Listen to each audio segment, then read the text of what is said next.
¿Qué tal, amigas y amigos? Muy pero muy buenos días y gracias por escuchar Resonancias de Fe. Hoy en la sección Cultura y Fe te hablaremos de Santa Marta, la hermana de Lázaro. En nuestra sección infantil, el cuento El Tesoro.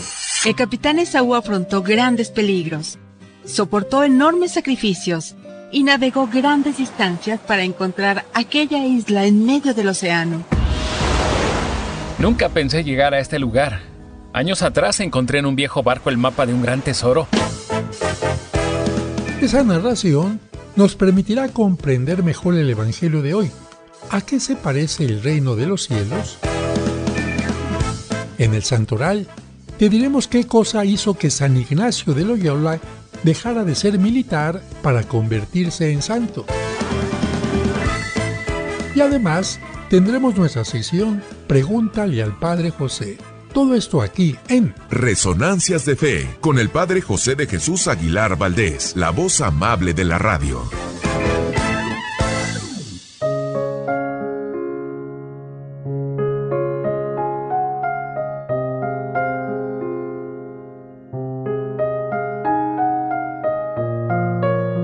La juventud es una etapa de la vida que pasa una vez y ya no vuelve.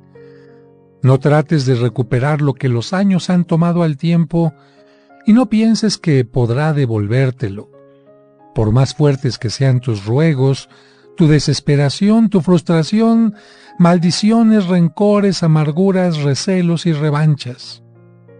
Aprende a disfrutar cada etapa de tu vida, sin adelantarte o aparentar lo que no eres o los años que ya han pasado. Los años pasan como las posibilidades de hacer o no las cosas, de alcanzar cosas sorprendentes con tus capacidades físicas y mentales. Aprende a vivir y disfrutar tus tiempos, tus ritmos y espacios. Un tiempo para estudiar, un tiempo para amar, un tiempo para enseñar, uno reír, trabajar, llorar, lamentarse y reponerse, y así consecutivamente. En tanto haces esto, encuéntrate a ti. Apréndete a amar tal y como eres, a aceptarte. Y una vez que sepas quién eres, dónde vas, busca el amor y la felicidad. A una persona no la hace un bello rostro. Eso al final acaba. Ni tampoco lo hace un cuerpo perfecto. A la larga, eso también se lo llevan los años. Como el sexo y el dinero se llevan las relaciones de los humanos, ya que nadie puede apostar todo su éxito en esas dos cosas, porque el éxito va más allá de sensaciones gratas y comodidades ostentosas. Busca la felicidad, tu lugar y la persona con la cual eres inmensamente feliz, pero siempre con tu personalidad. No aparentes nada que no tienes, ni otra personalidad que no eres. Lo que se basa en materialismos, mentiras, dobles caras y doble moralidad, se desploma muy fácilmente. Una vez que encuentres tu espacio, tu sitio, tus personas queridas, busca el amor. El amor es genuino, único, libre, irreemplazable para ti. Siempre es diferente y especial a otros. No hay nada con lo cual puedas comparar a quien decidas amar. No lo hay. El amor es algo que te engrandece, te llena y transforma, te cuida y protege, y busca tu superación y tu felicidad, y a la vez te hace desearla. Te hace desearla no solamente para ti, sino también para aquella persona que está cerca de ti. El amor verdadero te hace desear la felicidad recíproca. Tus imperfecciones se pulen, hasta hacer de ti, de los pies a la cabeza, un ser fuerte, capaz de hacer grandes cosas y de inventar lo que nadie haya visto. El amor te hace mejor persona. Esa será la señal de que lo has encontrado. Y si algo de ti no te gustara, después de saber qué es lo que en realidad quieres, Después de saber qué es lo que importa, de valorarte, amarte, respetarte y darte tu lugar como persona y ser vivo, entonces cámbialo. Da todo lo que eres capaz de ti. Da toda tu mente, todas tus fuerzas, todos tus músculos, da toda tu alma, energía y espíritu y deja a un lado la flojera, el letargo, la postergación, la mediocridad y el conformismo. Pelea por lo que quieres a buena lid, sin caminos fáciles, sin atajos, sin ayudas. Conquístate y conquista lo que quieres con los puños cerrados.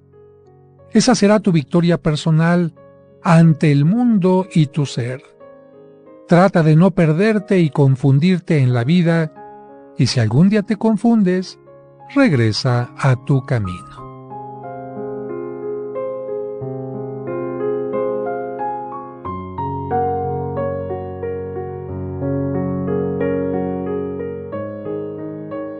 Resonancias de Fe, con el Padre José de Jesús Aguilar Valdés, la voz amable de la radio.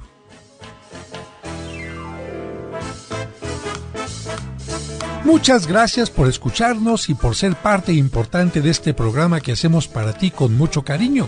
Y como cada domingo le agradecemos a Dios por el don de la vida y le pedimos por ti y por cada uno de los tuyos, especialmente por los enfermitos o por quienes pasan por algún mal momento.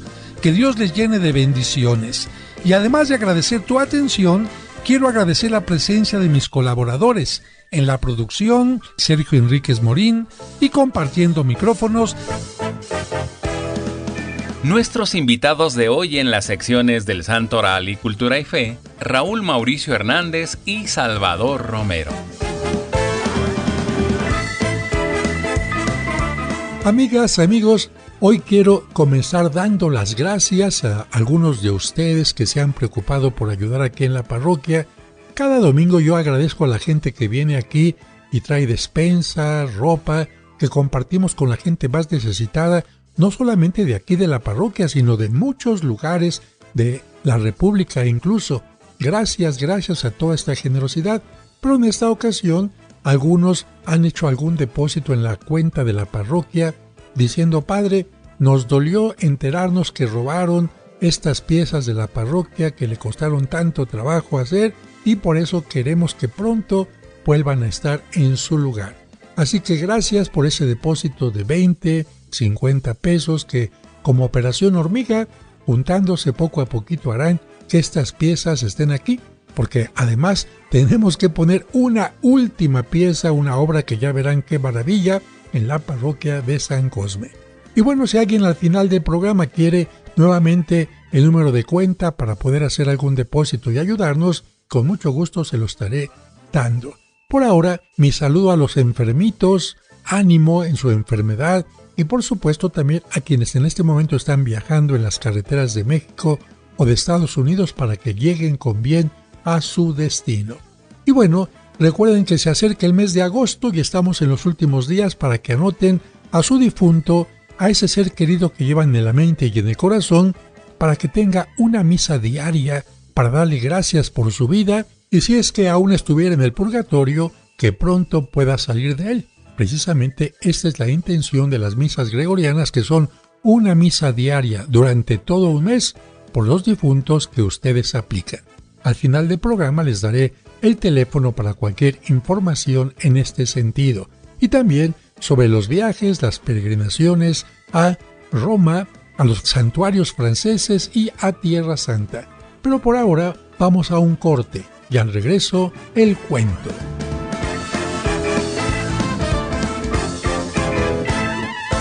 Resonancias de Fe.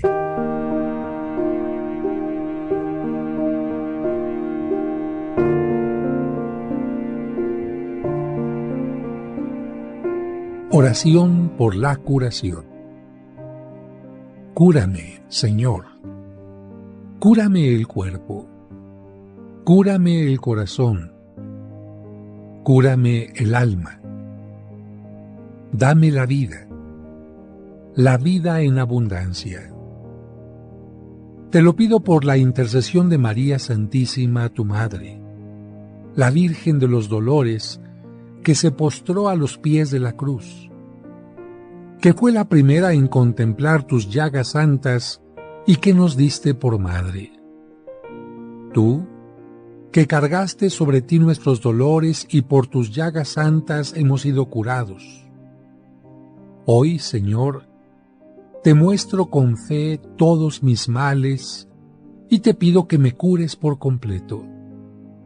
Te ruego, por la gloria del Padre del cielo, que cures también a los enfermos de mi familia, a mis amigos y a todos los que confían en mi oración. Permite que crezcan en la fe, en la esperanza y que recobren la salud por la gloria de tu nombre. Amén.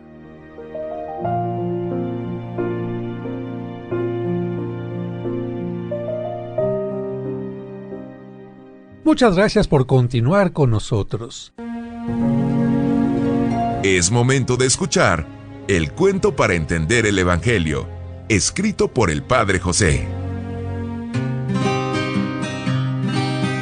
El tesoro. El capitán Esaú afrontó grandes peligros, soportó enormes sacrificios y navegó grandes distancias para encontrar aquella isla en medio del océano. Nunca pensé llegar a este lugar. Años atrás encontré en un viejo barco el mapa de un gran tesoro y ahora quiero encontrarlo para que a ti y a mí nunca nos falte nada. Así platicaba el valiente capitán con su único compañero de viaje, su hijo de 6 años. Tu mamá murió desafortunadamente, hijo, pero tú y yo podemos ser muy felices todavía. Sí, papá. A tu lado yo siempre me siento muy feliz. Dijo el pequeñito mientras sonreía. Llegados al sitio indicado, el hombre comenzó a cavar con gran entusiasmo en el lugar que marcaba el mapa. A cada golpe de la pala, venían a su pensamiento todos los obstáculos a los que se había enfrentado para llegar ahí. Entre otros, la venta de su casa para comprar el barco, o los días en el mar con escaso alimento. Pero ahora no importaban los sacrificios realizados porque estaba en la isla del tesoro. Mientras el capitán trabajaba, su pequeño hijo le decía: Yo no tengo que escarbar ni buscar nada, porque tú eres mi más grande tesoro. El trabajo fue constante. La pala entraba una y otra vez en la arena, formando un gran agujero. De pronto el capitán sintió que su corazón latía intensamente. Su pala había chocado contra una superficie dura. Creo que lo logramos. Con sus manos, removió rápidamente la arena y surgió de ella la parte superior de un cofre. ¡Sí! ¡Aquí está! ¡Encontramos el tesoro! El chiquillo vio cómo su papá abría aquel cofre y su rostro se transformaba ante los cientos de monedas de oro, el brillo de las joyas y los collares de perlas. Al niño se le hacían bonitos aquellos objetos, pero ni siquiera imaginaba su valor. ¡Qué bonito brillan! Pronto iniciaron el viaje de regreso. Al llegar al puerto, el capitán puso tanto cuidado en el desembarque del tesoro que descuidó al pequeño Adrián. El niño bajó del barco y se acercó a las redes de los pescadores. Después siguió el trote de un burro. Posteriormente persiguió a una gaviota y finalmente se encontró navegando en un barco desconocido. Cuando Esaú se dio cuenta que no estaba el niño, comenzó a gritarle: ¡Adrián! ¡Adrián! El capitán lo buscó por todo el puerto, pero el barco donde viajaba su hijo ya estaba muy lejos de la costa. Desesperado comenzó a ofrecer parte de su tesoro a quien le diera información sobre su hijo. Un hombre del puerto le dijo: No seas tonto. Un hijo puedes volverlo a tener fácilmente. En cambio, un tesoro así nunca lo volverás a ver en tu vida. Olvida a tu hijo y conserva tu tesoro. Cuando escuchó las palabras de aquel hombre, le vinieron a su mente las palabras de su hijo. Papá, tú eres mi más grande tesoro. No podía perder a su hijo. Así, siguiendo su rastro, inició un recorrido por el mar y por diversos puertos. En cada lugar ofrecía monedas de oro a quien lo llevara con su hijo. De esta manera el tesoro del cofre fue disminuyendo y se agotaron las monedas. Ahora ofreceré las perlas como recompensa para quien me reúna con mi hijo. No puedo perderlo. La búsqueda continuó y cuando ya estaba cerca se agotaron las perlas. Entonces decidió ofrecer alguna de las piedras preciosas a quien lo llevara con su hijo. Al llegar a un puerto vio en el mercado un grupo de jóvenes y niños atados de manos. Los estaban vendiendo como esclavos. De pronto escuchó un grito que lo sobresaltó. ¡Papá! ¡Papito! ¡Aquí estoy! Era la voz de su hijo que estaba entre el grupo de esclavos. Se acercó rápidamente a él, pero un grupo de hombres le dijo: ¡Ey, ey! No te puedes acercar. Son los esclavos del Marajá y solo él tiene autoridad sobre ellos. Esaú buscó al Marajá y le pidió la libertad de su hijo. Aquel hombre le preguntó: Si tanto te interesa tu hijo, ¿cómo es posible que lo hayas perdido? Con voz triste, el capitán tuvo que reconocer su error. Por poner más atención en un tesoro, perdí lo que más quiero en la vida. ¿Y qué has hecho con aquel tesoro? Lo he gastado casi todo en la búsqueda de mi hijo. Y estoy dispuesto a perderlo todo para recuperar a mi pequeño. El Marajá le dijo: Si es verdad lo que dices, entrégame todas las joyas que te quedan. Esaú entregó el cofre con todo lo que contenía, pero el Marajá no quedó satisfecho y le dijo: Para que libere a tu hijo tendrás que darme tu barco, todas tus pertenencias e incluso quedarte desnudo. Rápidamente el capitán ordenó que le entregaran el barco con todas sus pertenencias y se despojó de sus vestimentas, quedando totalmente desnudo. El Marajá se admiró ante esta actitud y le hizo una petición más. Si en verdad quieres ver a tu hijo libre, tendrás que ser mi esclavo para siempre. Esaú no dudó en responder: Señor Marajá, llegué a este lugar buscando a mi hijo para reunirme con él, pero veo que esto es imposible. Usted ha visto que no me importa nada en comparación con mi amado pequeño. Por eso, si esa es la condición para que él quede libre, estoy dispuesto a convertirme en su esclavo. Al escuchar aquellas palabras, el Marajá le dijo a Esaú: El hombre solo es capaz de deshacerse de aquellas cosas que tienen valor por un valor mayor. Has gastado todo tu tesoro y tu tiempo por encontrar a tu hijo. No te ha importado ni tu barco ni tus pertenencias, hasta el grado de quedar desnudo. Tampoco te ha importado tu propia libertad. Con eso demuestras que nada puede igualar el valor tan grande que tiene para ti tu hijo. Vístete, toma tu hijo, tus joyas, tu barco, y sean felices. Esta narración nos permite entender que cuando amamos algo o a alguien, somos capaces de dejar a un lado otros valores. Así podemos entender también por qué algunas personas, al valorar a Dios, prefieren dejar de lado muchas cosas para no perderlo. Este es un cuento escrito por el padre José de Jesús Aguilar Valdés y podrás encontrarlo en el libro Cuentos para entender el Evangelio. Escuchemos ahora en Resonancias el Evangelio de hoy. El Evangelio que se escucha hoy en todas las iglesias del mundo está tomado del capítulo 13 de San Mateo y dice así: En aquel tiempo Jesús dijo a sus discípulos: El reino de los cielos se parece a un tesoro escondido en un campo. El que lo encuentra lo vuelve a esconder y lleno de alegría, va y vende cuanto tiene y compra aquel campo. El reino de los cielos se parece también a un comerciante en perlas finas que, al encontrar una perla muy valiosa, va y vende cuanto tiene y la compra. También se parece el reino de los cielos a la red que los pescadores echan en el mar y recoge toda clase de peces. Cuando se llena la red, los pescadores la sacan a la playa y se sientan a escoger los pescados. Ponen los buenos en canastos y tiran los malos. Lo mismo sucederá al final de los tiempos.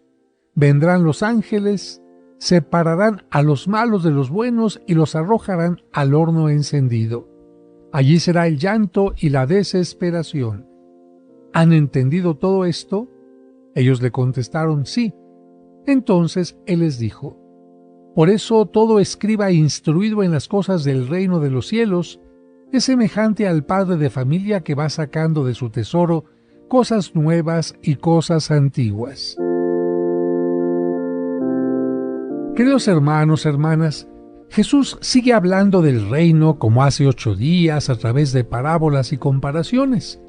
Hoy nos sugiere ver el reino como una apuesta. El reino de los cielos, dice Jesús, es como un tesoro escondido o una perla preciosa que nos ofrecen como una ocasión única. Para encontrar ese tesoro o conseguir esa perla, hay que dejar a un lado o desprendernos de algunas cosas, incluso, dice la parábola, venderlo todo. Se trata de una apuesta en la que arriesgas, sacrificas, pero en la que confías que vas a ganar más, es decir, dejas lo menos para obtener lo más. El reino de Dios para Jesús es lo último y absoluto. A Él consagró toda su vida. Eso que Él vivió o está viviendo lo quiere comunicar a otros. Con estas parábolas, invita a sus discípulos a tirarle a lo grande, a eso que supera todo bien. Como en la parábola del trigo y la cizaña de hace 8 días, Jesús habla también de una red que recoge toda clase de peces, buenos y malos. Con esto Jesús invita a saber distinguir y separar lo bueno de lo malo, lo que nos lleva a la vida de lo que nos conduce a la muerte. Encontrar el tesoro escondido o la perla preciosa no es solo fruto de un trabajo calculado, es cuestión de suerte, ya que es algo gratuito, es un don. De nuestra parte está el ir sacando de este tesoro las cosas nuevas y las cosas antiguas, lo que hay de promesa, lo viejo, y lo que hay de cumplimiento, lo nuevo. Así que yo te invito a que reflexiones, ¿qué es aquello por lo que estás dispuesto a dar la vida? ¿De qué manera disciernes, distingues y evalúas tus acciones? ¿Qué tan consistente eres en tu compromiso y apuesta por el reino? Ojalá que seas capaz de dar lo menos por lo que vale más, y no seas de aquellas personas que pierden lo más importante por lo que vale menos.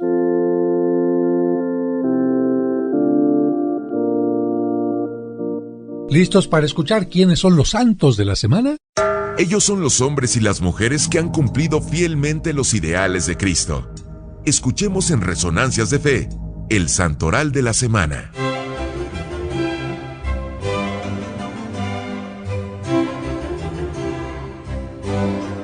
El 26 de julio se celebran a San Joaquín y a Santa Ana.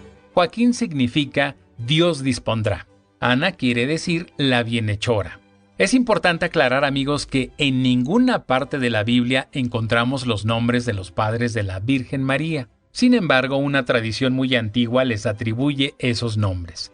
San Joaquín y Santa Ana tuvieron el honor de ser los padres de la Virgen María y los abuelitos de Jesucristo. Honor único en todo el mundo, ¿no lo creen? Un santo de los primeros siglos dice que Joaquín y Ana dividían los productos de sus campos en 3 partes iguales, una parte para el templo, otra para los pobres y la tercera parte para los gastos de su hogar. Escritos muy venerables cuentan que los papás presentaron a los 3 años a la Virgen María al templo y que la llevaban muy frecuentemente allí para que la instruyeran en la religión. De allí viene la ceremonia actual en la que los papás presentan a sus hijos a la iglesia cuando cumplen los 3 años. El 27 de julio se celebra a alguien muy querido por los poblanos, el beato Sebastián de Aparicio. Este hombre fue un verdadero domador de animales y se hizo santo haciendo de agricultor, de transportador y de mandadero. Si usted quiere conocer una pintura de este beato, vaya a la Catedral de México, entra por la puerta del lado derecho, se va hasta el fondo y justamente a un lado de la sacristía, ahí está la pintura de este beato San Sebastián de Aparicio, juntamente con otro beato, un beato japonés que fue quemado en Japón por evangelizar. Pero continuamos hablando del beato Sebastián de Aparicio. Él nació en Galicia, España. Cuando era niño, llegó a su pueblo una terrible epidemia y a todos los apestados los alejaban de los demás para que no los contagiaran. Sebastián se enfermó y su mamá lo llevó aparte a una cueva. Pero en un descuido de la mamá, llegó una loba y lo mordió. Pero curiosamente, gracias a la hemorragia que le provocó la mordedura, se curó de la enfermedad. Desde entonces tuvo un especial amor por los animales y una influencia admirable sobre ellos. En un momento determinado decidió viajar para América. Llegó a Puebla en 1570 y allí se propuso cumplir la palabra de Dios ayudando al progreso de la región. Los indígenas en ese tiempo sufrían mucha pobreza y él les ayudaba en todo lo que era posible. Los transportaba gratis con sus víveres para que fueran a los pueblos a venderlos, repartía entre ellos los alimentos que lograba conseguir y además les enseñaba muchas obras manuales que los indígenas ignoraban. En su hacienda fundó la primera escuela industrial que hubo en México. Luego decidió entrar al convento de los franciscanos y donó todos sus bienes. Duró 20 años en el convento hasta que lamentablemente murió al reventarle una hernia a la edad de 95 años. 2 veces fue desenterrado su cadáver y las 2 veces apareció incorrupto. Al morir quedó su rostro hermoso y alegre como si estuviera vivo. Junto a su sepulcro se obraron varios milagros y fue beatificado en 1787. El 28 de julio se recuerda a Santa María Josefa Rossello. Esta activísima mujer italiana tuvo el consuelo de que al morir ya había fundado 66 conventos de su comunidad. Es la fundadora de la Congregación de las Hermanas de la Misericordia, que se hizo con el fin de atender a las jóvenes más pobres. Santa María Josefa Rossello murió el 7 de diciembre de 1880. El 30 de julio se celebra a San Pedro Crisólogo. Crisólogo significa el que habla muy bien. Este santo italiano ha sido uno de los oradores más famosos de la Iglesia Católica. A la gente le agradaban mucho sus sermones. Por eso le pusieron el sobrenombre de Crisólogo, que quiere decir el que habla muy bien. Su modo de hablar era conciso, sencillo y práctico. Sabía explicar muy claramente las principales verdades de la fe. Recomendaba mucho la comunión frecuente y exhortaba a sus oyentes a convertir la comunión en su alimento de todas las semanas. San Pedro Crisólogo murió el 30 de julio del año 451. El 31 de julio se celebra San Ignacio de Loyola. Su nombre de bautismo fue Íñigo, pero después él se lo cambió por Ignacio. Él nació en 1491 en el castillo de Loyola, al norte de España. Desde niño admiró a los militares y su gran sueño era convertirse en uno de ellos. Sin embargo, los caminos del hombre no son siempre los caminos de Dios, y justo cuando ya era capitán, a los 30 años, fue gravemente herido en una pierna mientras estaba defendiendo el castillo de Pamplona. Curiosamente, al quedar medio cojo, medio renco por la herida, fue cuando comenzó a caminar mejor su espíritu. Dejó a un lado la vanidad que lo conducía a la carrera militar y decidió dedicarse a Dios. Y después de esta decisión, realizó estudios en España y Francia y se fue a Roma, donde fue ordenado sacerdote. Ahí fue donde cambió su nombre. Con algunos de sus compañeros de estudio, decidió formar una comunidad. En 1540, el Papa Pablo III aprobó su comunidad llamada Compañía de Jesús, aunque la gente los conoce más como jesuitas. Ignacio pasó el resto de su vida en Roma, fundó casas de su congregación en España y Portugal. En los 15 años que él dirigió la Compañía de Jesús, esta pasó de 7 socios a más de 1000. Murió de una enfermedad el 31 de julio de 1556 a la edad de 65 años. Poco tiempo después de su muerte, los jesuitas llegaron a México y fundaron el Colegio de San Ildefonso, el Colegio de Tepozotlán y el de San Pedro y San Pablo en el centro histórico. El 1 de agosto se celebra a San Alfonso María de Liborio. Alfonso significa listo para el combate. Él nació cerca de Nápoles y a los 16 años, como un caso excepcional, obtuvo el grado de doctor en ambos derechos, es decir, el derecho civil y el derecho eclesiástico o canónico, con notas sobresalientes en todos sus estudios. Sin embargo, no lo llenó la gloria del mundo y decidió buscar la alegría en Dios. A los 30 años es ordenado sacerdote. Desde entonces se dedica a trabajar con las personas de los barrios más pobres de Nápoles y de otras ciudades. Se le unieron otros sacerdotes y con ellos fundó la Congregación del Santísimo Redentor o Padres Redentoristas. Al morir deja 111 libros y opúsculos impresos y 2000 manuscritos. Durante su vida vio 402 ediciones de sus obras. Su obra ha sido traducida a 70 lenguas. Su libro más famoso se llama Las Glorias de María. Cuando tenía 66 años, el Papa lo nombró obispo y dio este servicio durante 13 años. Murió el 1 de agosto de 1787 a los 90 años.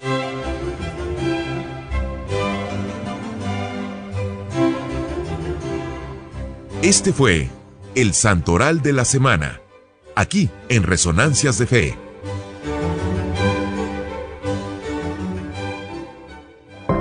Esta es nuestra sección, Cultura y Fe.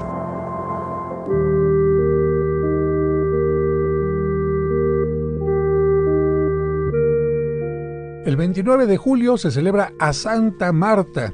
Marta significa señora o jefe del hogar. Para ubicar a Santa Marta, déjenme decirles que el Evangelio nos dice que en Betania, un pueblo cercano a Jerusalén, vivían 3 hermanos a los que Jesús amaba mucho, Marta, María y Lázaro. Cristo llegaba a la casa de Marta, de María, de Lázaro, porque se trasladaba hacia el sur. ¿Pero por qué se iba a ese lugar, Salvador? Porque en la región del sur estaba la ciudad más importante de Tierra Santa, es decir, Jerusalén. Pero para Jesús era muy peligroso quedarse por las noches en Jerusalén porque sus enemigos buscaban cualquier ocasión para matarlo, así que tuvo que buscar un lugar tranquilo donde quedarse. Ahí se sentía seguro, especialmente en el hogar de Marta, María y Lázaro. En esa casa siempre había una habitación lista y bien arreglada para recibir al maestro cualquier día a la hora en que llegara. Como Marta se preocupaba mucho en atenderlo bien, por eso se convirtió en la patrona de los hoteleros. Es muy importante hacer los quehaceres de la casa para que los que habitan en ella estén contentos. Es muy importante cuidar los detalles materiales, pero en esa ocasión Jesús le dio una lección a Marta.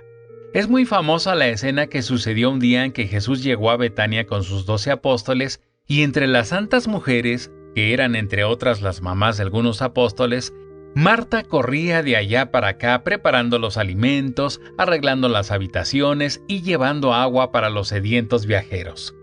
Jesús, como siempre, aprovechando aquellos instantes de descanso, se dedicó a dar sabias instrucciones a sus discípulos.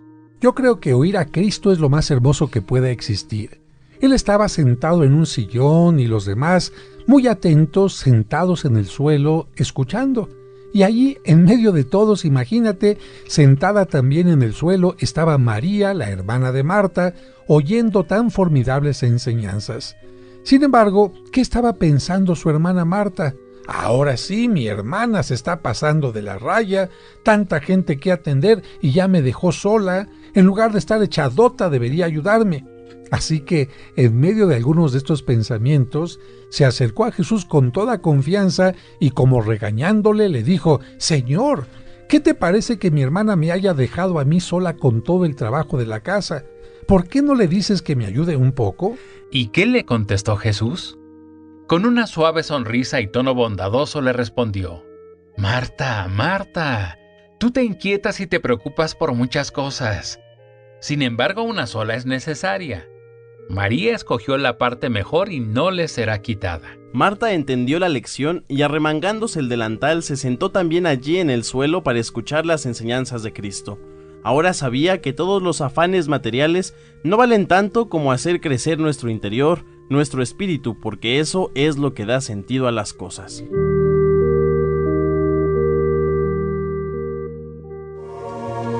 ¿Tienes dudas? No te quedes con ellas. Vamos a la sección Pregúntale al Padre José.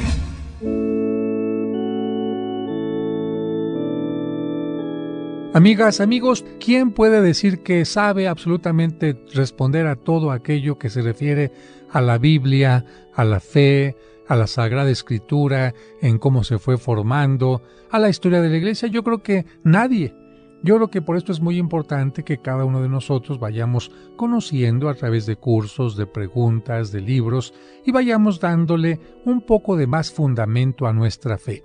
Es cierto que la fe va mucho más allá de cualquier proceso intelectual, pero es cierto también que nuestra fe puede estar como avalada, como sostenida también por la razón. La razón no se opone a la fe, la razón y la fe pueden trabajar en una forma conjunta. Y la pregunta que voy a responder es la siguiente. Fíjense, ¿es cierto que el emperador Constantino fundó la Iglesia? Bueno, aquí tenemos que ser muy claros, de ninguna manera. Tan solo debemos recordar que el emperador Constantino vivió casi 300 años después de Cristo. ¿Cuántos? Fíjate, 300 años después de Cristo, cuando la Iglesia tenía ya una muy larga historia que comenzó con la resurrección de Jesucristo. 300 años de historia me parece que son cosa muy importante. Y además, esta Iglesia fundada por Cristo ya había trabajado en la predicación. Tanto los apóstoles como el propio Cristo habían realizado su propia predicación. Tenemos datos suficientes sobre la fundación de la Iglesia. Primero, en la intención de Jesucristo, como nos lo dice el Evangelio de San Mateo, cuando San Pedro reconoció a Jesús como el Mesías e Hijo de Dios, cuando le dijo: «Dichoso tú, Simón, hijo de Juan», o Jonás, que es lo mismo, «porque esto no lo conociste por medios humanos, sino porque te lo reveló mi Padre que está en los cielos». Y Cristo le dice: «Y yo te digo que tú eres Pedro, y sobre esta piedra voy a construir mi iglesia, y ni siquiera el poder de la muerte podrá vencerla». Fíjate, sobre esta piedra yo voy a construir mi iglesia, y ningún poder podrá destruirla. ¿Te parece que esto lo dijo Constantino? No, esto lo dice Cristo en el Evangelio de San Mateo, capítulo 16. El inicio de la Iglesia fue en Pentecostés, cuando el Espíritu Santo vino sobre los apóstoles y ellos dieron el primer testimonio de Cristo resucitado. De hecho, Pedro fue el que tuvo esta valentía. Así dice el libro de los Hechos de los Apóstoles. Te voy a leer la cita. Así pues, los que hicieron caso de su mensaje fueron bautizados, y aquel día se agregaron a los creyentes unas 3,000 personas, y eran fieles en conservar las enseñanzas de los apóstoles, en compartir lo que tenían, en reunirse para partir el pan y en la oración. Esto está tomado en el libro de los Hechos de los Apóstoles, capítulo 2, versículos 41 al 42. En cambio, a diferencia de lo que acabo de mencionarte, lo que sucedió con Constantino simplemente fue que él reconoció el cristianismo y le dio la libertad para su desarrollo. ¿Cuándo sucedió esto? Pues cuando ganó la batalla allá en el puente Milvio, un puente a las afueras de Roma, en el año 312, y en aquel momento entró como emperador a Roma, manifestando su triunfo. Precisamente al año siguiente, en el año 313, él promulgó un decreto que se conoce como el Decreto de Milán, en donde se concedía oficialmente la libertad de culto a los cristianos para difundir su fe. Los historiadores cristianos de aquel tiempo, como por ejemplo Eusebio de Cesarea y otro historiador que se llama Lactancio, cuentan que antes de aquella histórica batalla, Constantino tuvo un sueño en el que se le mostró que si colocaba una cruz a sus estandartes, una cruz como la de Cristo, él podría obtener la victoria. Así lo hizo Constantino y venció. Con el tiempo, él mismo se mostró plenamente identificado con los cristianos y comenzó a apoyar a la Iglesia de distintas formas. ¿Cómo? Pues mira, por ejemplo, reconoció para el imperio el domingo como día oficial de descanso, ya que era el principal día de la celebración de fe. También Constantino favoreció la construcción de basílicas en todas las grandes ciudades. ¿Para qué? Para que los creyentes, que en aquel tiempo ya empezaban a ser muy numerosos, pudieran reunirse con mayor comodidad. Entre estas basílicas que apoyó en su construcción Constantino, destaca la Basílica de San Pedro en Roma, la de Santa Sofía en Constantinopla y la de la Resurrección allá en la ciudad de Jerusalén. También Constantino apoyó la realización de una reunión de obispos que se llama concilio en la ciudad de Nicea. A este se le conoce como el Concilio de Nicea en el año 325, donde los obispos y teólogos expresaron en una fórmula de fe la divinidad de Cristo. Allí en aquel concilio surgió el credo que tú y yo decimos todos los domingos para manifestar en una forma sintetizada en qué creemos. Pero hay un aspecto relacionado con Constantino que no podemos dejar de mencionar en este programa, y es que su mamá, hoy conocida como Santa Elena, dedicó su tiempo y su esfuerzo en identificar muchos lugares importantes sobre la vida de Jesús en Tierra Santa y se preocupó también mucho en recuperar algunas reliquias que tuvieran que ver con Jesucristo, como por ejemplo los fragmentos de la cruz. Hay algunas contradicciones en la actuación de Constantino. ¿Cómo qué? Mira, él se hizo bautizar hasta el final de su vida porque tenía temor de que, siendo ya bautizado, con toda la exigencia de la vida cristiana, pudiera fallar y así complicar su camino de salvación. Así que dijo, no, si ser cristiano implica tanto compromiso, tanto esfuerzo, pues prefiero yo seguir viviendo tranquilamente y ya cuando esté más cerca de la muerte, entonces pido que me bauticen. Y eso es lo que hizo Constantino. Cuando ya era bastante mayor, pidió su bautismo. Algunas otras personas, sin tener verdaderos fundamentos históricos, se atreven a decir que Constantino fue el que inventó el credo que decimos nosotros todos los domingos. Yo te acabo de decir que él apoyó el Concilio de Nicea, es decir, él apoyó a que los obispos de toda aquella región se reunieran en reflexiones teológicas y ahí sintetizaran las enseñanzas de Cristo, sintetizaran lo que un verdadero cristiano debe creer. Pero eso es una cosa muy distinta, el apoyar a los obispos, a decir que Constantino fue el que creó el credo y obligó a los obispos a que aceptaran la divinidad de Cristo.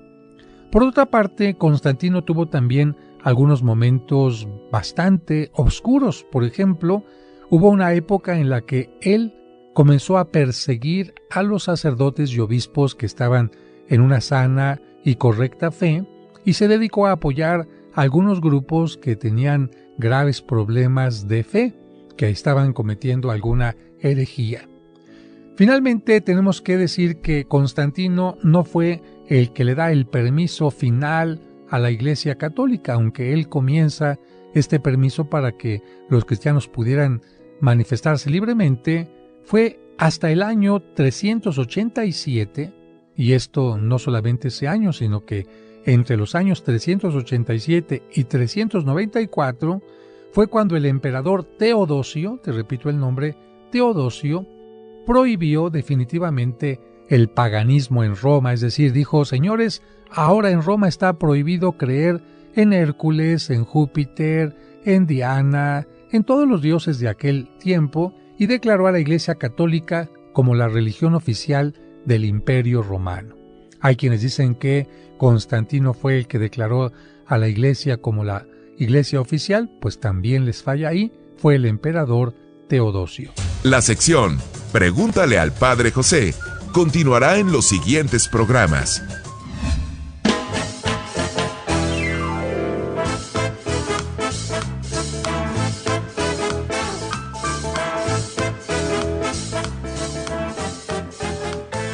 Amigas, amigos, estamos llegando ya al final del programa y les recuerdo que pueden seguir mi canal, mi cuenta de YouTube, Padre José de Jesús, con no solamente la misa que se transmite, también este programa lo pueden encontrar ahí indefinidamente, cuando ustedes gusten, y muchos temas más. Mi canal de YouTube, también pueden entrar a mi cuenta de X, donde subo videos todos los días, y por supuesto también en mi cuenta de TikTok, una forma de estar presente en todas las redes para llevar la fe y la cultura cristiana.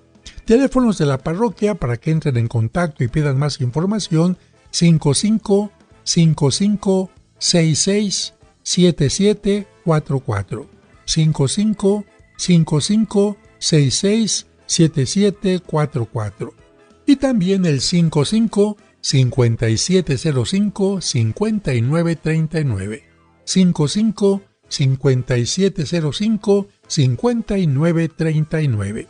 Ahí les estarán contestando desde las 9 de la mañana, de preferencia hasta las 7:30 de la noche. 9 de la mañana hasta las 7:30 de la noche. Y para quienes me preguntan a qué hora celebro en la parroquia de los Santos Cosme y Damián, el domingo, especialmente a las 9 de la mañana, misa con niños, y el domingo a la 1:30 de la tarde. 9 y 1:30 de la tarde en Serapio Rendón número 5, Colonia San Rafael, a 2 cuadras del Metro San Cosme, o si viene por Insurgentes, a 2 cuadras del Metro Revolución.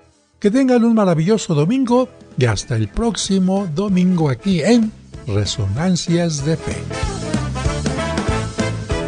Esperamos que ahora que has aprendido más, tu fe te dé la seguridad y confianza para seguir adelante en la vida. Y te invitamos a que la próxima semana acompañes al Padre José de Jesús en Resonancias de Fe.